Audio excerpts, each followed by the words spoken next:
গতিকে এতিয়া মাৰ ঘৰত আহিছোঁ আৰু সকলোৱে বাই বাই কৰি দিয়া এতিয়া মই যাওঁ বাই বাই বাই আৰু এয়া আইনাখনকো বাই বাই কৰি দিবি এনেকুৱা হা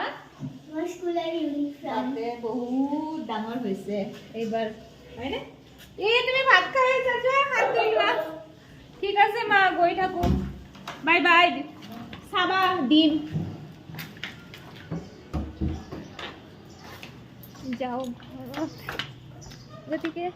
চাই থাকক আৰু এতিয়াই জলদি জলদি পোষ্ট কৰি দিম আৰু বহুত দিন হৈছে কৰিবৰ কাৰণে এতিয়া যাওঁ গতিকে